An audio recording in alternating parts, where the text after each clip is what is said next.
नमस्कार दोस्तों, आइए एक बार फिर से स्वागत करता हूं आपका अपने YouTube चैनल पर। साथियों, हम लोग मौलिक अधिकारों के बारे में बात कर रहे हैं। लास्ट क्लास में हमने जो दूसरा मौलिक अधिकार है, राइट टू फ्रीडम, उसके शुरू के दो आर्टिकल्स, आर्टिकल 19 और आर्टिकल 20 के बारे में डिस्कशन किया था। उसी को लेकर हम आगे बात करेंगे। हम देखेंगे कि जो स्वतंत्रता का अधिकार है, जिसका जो विस्तार है वो आर्टिकल 19 से 22 तक है। इसमें हमने शुरुआती 19 और 20 दो आर्टिकल्स को डिस्कस कर चुके हैं। उसी चीज़ को हम आगे देखते हैं और आज देखेंगे हम इसके जो बाकी बचे हुए 3 आर्टिकल्स हैं, आर्टिकल 21, 21A और आर्टिकल 22। साथियों, जैसे कि आप देख रहे हैं बोर्ड पर मैंने पहले से लिख दिया है आर्टिकल 21 के बारे में। काफ़ी इंपॉर्टेंट आर्टिकल है और काफ़ी ब्रॉड आर्टिकल है। आप ऐसे समझिएगा कि जैसे भाग 3 में जितने भी मौलिक अधिकार दिए गए हैं संविधान के द्वारा, उन सभी में यदि कंपेयर करें आपस में, तो सबसे अधिक और सबसे महत्वपूर्ण, सबसे अधिक विस्तृत और सबसे अधिक महत्वपूर्ण जो आर्टिकल है वो आर्टिकल 21 है। आर्टिकल 21 को जो है सुप्रीम कोर्ट ने समय समय पर व्याख्या दी है और उसको काफ़ी ब्रॉड कर दिया है। मतलब आर्टिकल 21 के अंतर्गत बहुत सारी स्वतंत्रताएं, बहुत सारे अधिकार जो है नागरिकों को और गैर नागरिकों को दिए हैं। आर्टिकल 21 के तहत जो भी अधिकार दिए गए हैं वह भारतीय नागरिकों को तो प्राप्त हैं ही, लेकिन उसके साथ साथ विदेशियों को भी प्राप्त हैं।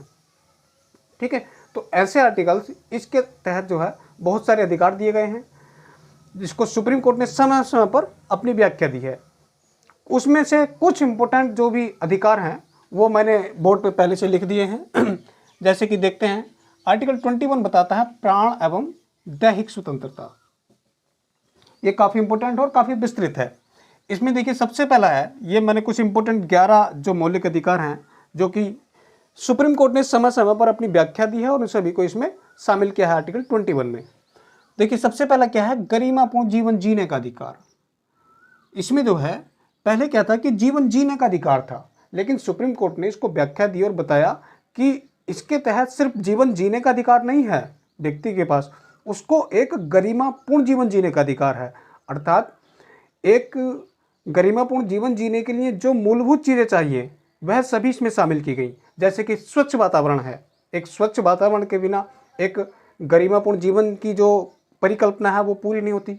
या फिर पीने के लिए शुद्ध जल चाहिए हमें, या फिर जीवन यापन के लिए एक रोजगार चाहिए। तो ये सभी जो मूलभूत चीज़ें हैं, या फिर शयन है, शयन का अधिकार है, वह भी इसी में शामिल है। तो एक व्यक्ति को गरिमापूर्ण जीवन जीने के लिए जो मूलभूत चीज़ें चाहिए होती हैं वह सभी इसमें शामिल की गई हैं। देखिए, स्वच्छ पर्यावरण का अधिकार है, हमें सांस लेने के लिए स्वच्छ ऑक्सीजन चाहिए, वह भी हमारा एक फंडामेंटल राइट बनता है आर्टिकल 21 के तहत। स्वच्छ जल, हमें पानी पीने के लिए जो है स्वच्छ जल, इसीलिए सरकार क्या करती है, आप देखते हैं कि सरकारी हैंडपम्प्स लगवाती है, सरकारी ट्यूबवेल्स वगैरह लगवाती है।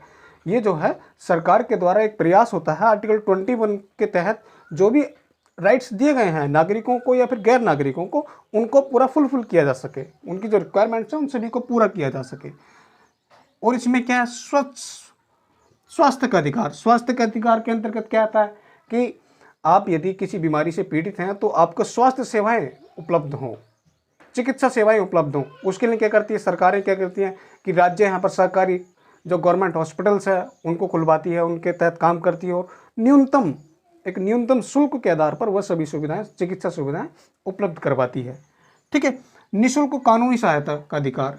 यदि कोई व्यक्ति अपनी आर्थिक स्थिति के कारण कोई लॉयर हायर नहीं कर पाता, उसकी आर्थिक स्थिति ऐसी नहीं है कि वह कोई लॉयर अपना रख सके, मतलब कोई लॉयर हायर कर सके, तो इसीलिए उसका एक मौलिक अधिकार बन जाता है आर्टिकल 21 के तहत निःशुल्क कानूनी सहायता। मतलब उसको जो है, यदि वह व्यक्ति ऐसी स्थिति में है कि वह कोई लॉयर हायर नहीं कर सकता, तो राज्य सरकार उसको जो है वहाँ पर एक लॉयर देगी अपनी तरफ से, जो अपने निजी खर्च पर, मतलब एक वकील देगी आपको करके, उस वकील का जो खर्च होगा वह सरकार देगी, सरकार वहन करेगी। अमानवीय व्यवहार के विरुद्ध अधिकार, मतलब किसी भी व्यक्ति के साथ अमानवीय व्यवहार नहीं किया जा सकता। अमान्य व्यवहार से तात्पर्य यहाँ पर जैसे कि कोई व्यक्ति है, कोई अपराधी है, जेल में है या फिर किसी पुलिस अभिरक्षा में है, तो उसके साथ हिंसात्मक व्यवहार नहीं किया जा सकता। उसको कैसे ऐसी स्थान पर, गंदे स्थान पर नहीं रखा जा सकता, उसको ऐसा नहीं उसको भूखा रखा जाए, तो ये सब अमानवीय व्यवहार के अंतर्गत चीज़ें आती हैं। तो ऐसे भी व्यवहारों के विरुद्ध भी हमें आर्टिकल 21 के तहत प्रोटेक्शन दिया गया है। ठीक है। उसके बाद है देर से फांसी के विरुद्ध अधिकार। मतलब कि यदि किसी व्यक्ति को फांसी अलॉट हो गई है, मतलब कोर्ट के द्वारा या फिर मतलब न्यायालय के द्वारा उसको फांसी घोषित कर दी गई कि फला व्यक्ति को फांसी दी जाएगी और उसको समय पर फांसी नहीं दी जा रही है, मतलब जो समय कोर्ट ने सुनिश्चित किया है उस समय पर फांसी नहीं दी जा रही है, तो उसके विरुद्ध भी उसको आर्टिकल 21 के तहत एक अधिकार प्राप्त है। क्यों? क्योंकि उस दौरान जो है वह उसको एक मानसिक प्रताड़ना का सामना करना पड़ेगा। ठीक है। तो उसके विरुद्ध भी आपको आर्टिकल 21 के तहत एक अधिकार प्राप्त है। सार्वजनिक फांसी के विरुद्ध अधिकार, मतलब सार्वजनिक स्थानों पर भी किसी व्यक्ति को फांसी नहीं दी जा सकती। शयन का अधिकार, आपको शयन करने का अधिकार, आराम करने का या सोने का अधिकार है। ठीक है। ध्वनि प्रदूषण से मुक्ति का अधिकार, मतलब आप समझ रहे हैं इन सभी चीज़ों के बहुत कॉमन चीज़ें हैं। अपनी इच्छा अनुसार विवाह करने का, यदि कोई व्यक्ति वयस्क है, महिला या पुरुष कोई व्यक्ति यदि वयस्क है तो वह अपनी इच्छा के अनुसार अपना जीवन साथी चुनने का अधिकार रखता है आर्टिकल 21 के तहत। ये प्रश्न पूछा गया है यूपीएससी में, यूपीएससी 2019 में ये पूछा गया यूपीएससी के प्रीलिम्स में कि अपनी इच्छा अनुसार विवाह करने का अधिकार, यह है आपका आर्टिकल 21 के तहत ही दिया गया है। ठीक है दोस्तों। तो ये कुछ इंपॉर्टेंट राइट्स हैं जो कि सुप्रीम कोर्ट के द्वारा ना अपने विभिन्न न्यायिक निर्णयों में दिए हैं और आर्टिकल 21 को जब पूरा विस्तार दिया है। अब इसके साथ एक चीज़ और जुड़ जाती है कि जीवन जीने का अधिकार तो है, क्या आर्टिकल 21 के तहत ही व्यक्ति के पास मरने का भी अधिकार है? तो इससे संबंधित एक फैसला आया 2018 में। सुप्रीम कोर्ट ने ये मांग जो है भारत में काफ़ी लंबे समय से चल रही थी, उसी के तहत एक फैसला आया, इच्छा मृत्यु का अधिकार, इच्छा मृत्यु का अधिकार। ठीक है। तो ये फैसला दिया था सुप्रीम कोर्ट ने 2018 में। इसमें क्या बोला गया कि ये मांग जो है भारत में काफ़ी लंबे समय से, बहुत सारे केसेस पहले ऐसे हो चुके थे जिसमें कि इच्छा मृत्यु की मांग की गई थी। मतलब कोई व्यक्ति यदि कोमा में है पिछले 10 सालों से या 12 सालों से, तो उसके जीवन का कोई बहुत ज़्यादा रेलेवेंट नहीं रह जाती हैं चीज़ें। और यदि कोई ऐसे संक्रामक रोग से पीड़ित है जिसके ठीक होने की संभावना नहीं है, लेकिन वो मरना चाहता है, लेकिन कानून में ऐसा आर्टिकल 21 के तहत आपको ऐसा कोई प्रावधान नहीं है कि आप अपनी इच्छा अनुसार मर सकें। तो इसी के तहत 2018 में सुप्रीम कोर्ट ने फैसला दिया कि जीवन जीने के अधिकार में मरने का अधिकार भी शामिल है, लेकिन जो मरने का अधिकार है वो कुछ शर्तों के साथ है। वो शर्तें क्या हैं? इसको बोला गया है पैसिव यूथेनेशिया, मतलब परोक्ष इच्छा मृत्यु। परोक्ष इच्छा मृत्यु, परोक्ष इच्छा मृत्यु का क्या मतलब होता है? देखिए, एक होता है प्रत्यक्ष, एक्टिव यूथेनेशिया इसको हम बोलते हैं, एक होता है परोक्ष इच्छा मृत्यु। 2018 में ये फैसला दिया था सुप्रीम कोर्ट ने। इन दोनों चीज़ों को समझ लेते हैं, प्रत्यक्ष या परोक्ष क्या होता है।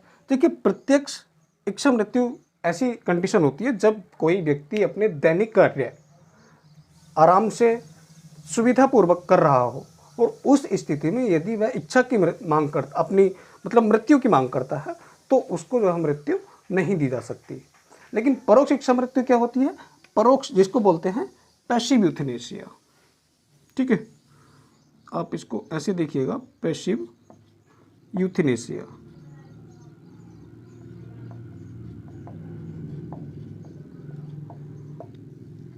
इसके तहत क्या होता है कि यदि कोई व्यक्ति ऐसी स्थिति में है कि उसके सामान्य जीवन है उसमें लौटने की संभावना बहुत कम है। मान लेते हैं कोई व्यक्ति एक ऐसे संक्रामक रोग से पीड़ित है, किसी ऐसे रोग से पीड़ित है जो कि जिसके ठीक होने की संभावनाएं जो है चिकित्सकों ने मतलब लगभग मना कर दिया है। मतलब उसके बारे में बोला गया है कि इसकी जो रोग है वो अब ठीक होने की संभावना बहुत कम है। या फिर कोई व्यक्ति ऐसा है जो कि वेंटिलेटर्स पर है, मतलब जो लाइफ सपोर्टिंग सिस्टम होते हैं चिकित्सा के क्षेत्र में उन पर जीवित है, यदि उनको हटा लिया जाए तो वह व्यक्ति मर जाएगा।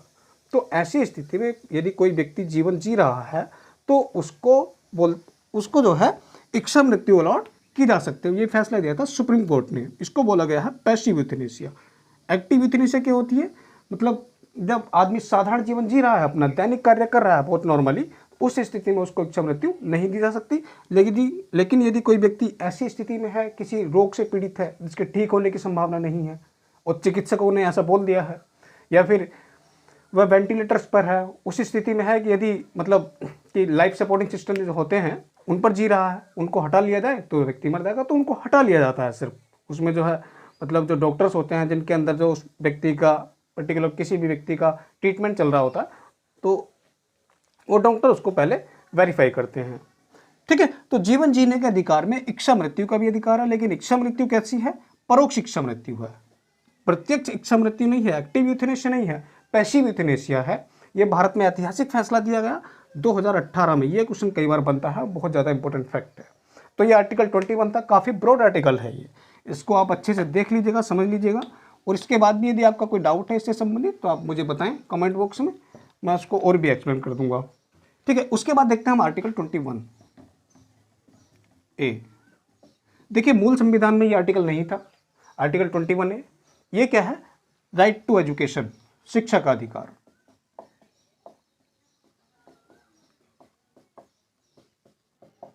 शिक्षा का अधिकार, इसमें क्या बोला गया? इसको जो है सुप्रीम कोर्ट मतलब जो भारत की संसद है, विधायिका है, उसने 86वें संविधान संशोधन, ये आया था आपका 2002 से। 86वें संविधान संशोधन 2002 के द्वारा इसको भारतीय संविधान में जोड़ा गया। और इसमें क्या बोला गया है? इसमें बोला गया है कि प्रत्येक 6 से लेकर 14 वर्ष तक के बच्चे का शिक्षा पाने का मौलिक अधिकार होगा। मतलब जो भी व्यक्ति 6 से 14 वर्ष तक की उम्र वर्ग में आता है उसका ये मौलिक अधिकार होगा, वह निःशुल्क शिक्षा प्राप्त करे। ठीक है, ये बात बोली गई 86वें संविधान संशोधन 2002 के द्वारा, जो अधिनियम पास किया संसद ने, उसमें बोली गई ये बात। ठीक है, इसको इम्प्लीमेंट कब किया गया? इम्प्लीमेंट की बात करें तो इसको इम्प्लीमेंट किया गया 1 अप्रैल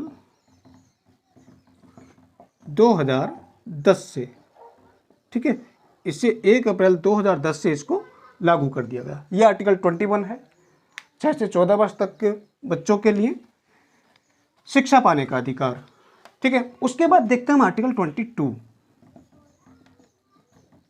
आर्टिकल 22 में क्या चीज़ें बताई गई हैं? देखिए, आर्टिकल 22 क्या है? इसका 22 का जो सब्जेक्ट है वो है गिरफ्तारी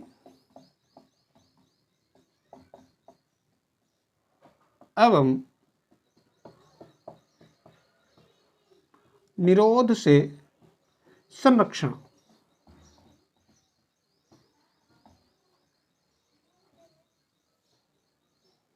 गिरफ्तारी एवं निरोध से संरक्षण, इसमें 4 चीजें हैं मुख्य। क्या क्या चीजें हैं देख लेते हैं। सबसे पहले देखते हैं गिरफ्तारी का कारण जानने का अधिकार। यदि किसी व्यक्ति को गिरफ्तार किया जाता है तो उस व्यक्ति को अपनी गिरफ्तारी का कारण जानने का अधिकार होता है। ये इसका एक मौलिक अधिकार है आर्टिकल 22 के तहत। गिरफ्तारी का कारण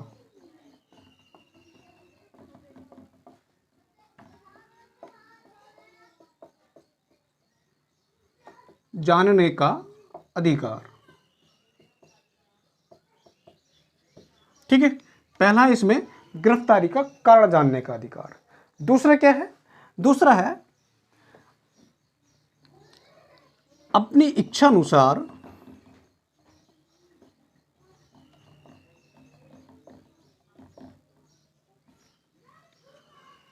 विधि व्यवसायी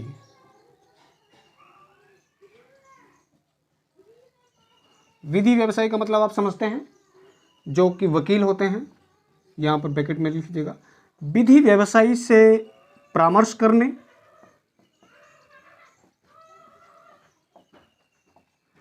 एवं अपना बचाव करवाने का अधिकार। एवं अपना बचाव करवाने का अधिकार। ठीक है, अपने इच्छा अनुसार विधि व्यवसायी मतलब वकील से परामर्श करने का, मतलब अपने वकील से, लॉयर से मिलने का अधिकार, उससे परामर्श करने का, और अपने संबंध में अपने बचाव के लिए उससे बचाव कार्य करवाने का अधिकार। ये भी आपका आर्टिकल 22 के तहत दिया गया है। 2 चीज़ें और हैं आर्टिकल 21 में। आर्टिकल 22 में तीसरी चीज़ क्या है, देखिए तीसरी चीज़ है गिरफ्तारी के पश्चात 24 घंटे के अंदर अंदर जो नियरेस्ट मजिस्ट्रेट है, जो मतलब नज़दीकी मजिस्ट्रेट है, उसके समक्ष पेश होने का अधिकार। ठीक है, गिरफ्तारी के 24 घंटे के अंदर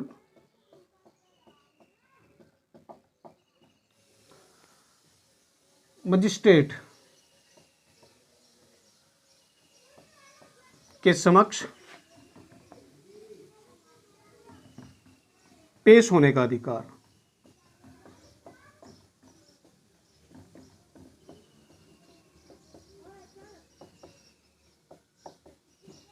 आप इसको ऐसे समझिएगा कि यदि किसी व्यक्ति को गिरफ्तार किया जाता है पुलिस के द्वारा, तो उस गिरफ्तार व्यक्ति के पास ये अधिकार होता है कि गिरफ्तारी के समय के तुरंत पश्चात, मतलब जैसे ही उसको गिरफ्तार किया जाएगा उसके बाद 24 घंटे के अंदर अंदर उसको कोर्ट में पेश होने का अधिकार होता है। मतलब 24 घंटे से अधिक पुलिस उसको अपनी अभिरक्षा में, अपनी हिरासत में नहीं रख सकती है। ठीक है, ये उसका एक मौलिक अधिकार होता है जो व्यक्ति गिरफ्तार किया गया है कि वह 24 घंटे के अंदर न जो है वह कोर्ट के समक्ष पेश हो। ठीक है, नियरेस्ट जो भी मजिस्ट्रेट होगा जहां से गिरफ्तार किया जाएगा।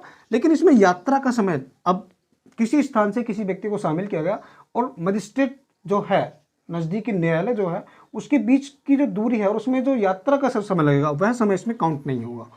ठीक है, यात्रा का समय छोड़कर। ठीक है, फोर्थ क्या है इसमें, देखिए फोर्थ है इसमें कि बिना मजिस्ट्रेट की अनुमति के 24 घंटे से अधिक पुलिस हिरासत में रहने के विरुद्ध अधिकार। मतलब किसी भी व्यक्ति को यदि 24 घंटे से ज़्यादा पुलिस को अपनी हिरासत में रखना है किसी भी व्यक्ति को, तो उसके लिए मजिस्ट्रेट से परमिशन लेनी होगी। मजिस्ट्रेट यदि अलाउ करेगा तभी आप 24 घंटे से अधिक किसी व्यक्ति को, मतलब पुलिस उसको अपनी अभिरक्षा में रख सकती है। ये बात कही गई है आर्टिकल 22 में 2K4 में। ठीक है, मजिस्ट्रेट की अनुमति के बिना 24 घंटे से अधिक, इसको भी देख लेते हैं। मजिस्ट्रेट की अनुमति के बिना 24 घंटे से अधिक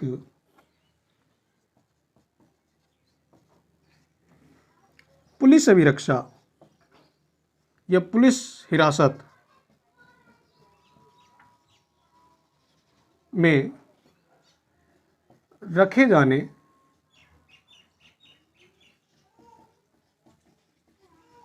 के विरुद्ध अधिकार। तो ये चार चीजें इंपॉर्टेंट हैं आर्टिकल 22 में। ठीक है, पहले में देखा था हमने कि गिरफ्तारी का कारण जानने का अधिकार। दूसरे में क्या था, अपनी पसंद के, अपने इच्छानुसार विधि व्यवसायी से परामर्श करने का, अपना बचाव करवाने का अधिकार। थर्ड में क्या है कि गिरफ्तारी के बाद 24 घंटे के अंदर नियरेस्ट मजिस्ट्रेट के समक्ष पेश होने का अधिकार। यात्रा का समय उसमें शामिल नहीं है, यात्रा का समय निकालकर बाकी जो 24 घंटे बचेंगे उनके अंदर अंदर नियरेस्ट मजिस्ट्रेट के समक्ष पेश होने का आपका एक मौलिक अधिकार होगा। और फोर्थ है इसमें मजिस्ट्रेट की अनुमति के बिना 24 घंटे के बाद से अधिक पुलिस अभिरक्षा में, मतलब उसको हिरासत में रखे जाने के विरुद्ध अधिकार। तो ये आर्टिकल 22 था। हमने देखा आज की वीडियो में कि आर्टिकल 21 जो काफ़ी इंपॉर्टेंट है, प्राण एवं दैहिक स्वतंत्रता। आर्टिकल 21A जिसको 86वें संविधान संशोधन 2002 के द्वारा संविधान में जोड़ा गया, वह मूल संविधान में नहीं था। ठीक है, और तीसरा है आपका आर्टिकल 22 गिरफ्तारी एवं निरोध से संरक्षण। इसमें चार चीज़ें हैं जो कि मैंने आपको पॉइंट टू पॉइंट सारी चीज़ें एक्सप्लेन की हैं। ठीक है दोस्तों, तो ये आपका स्वतंत्रता का अधिकार जिसका विस्तार 19 से लेकर 22 तक था, इसको हमने देखा। नेक्स्ट क्लास में हम अगले मौलिक अधिकार के साथ मिलेंगे। धन्यवाद।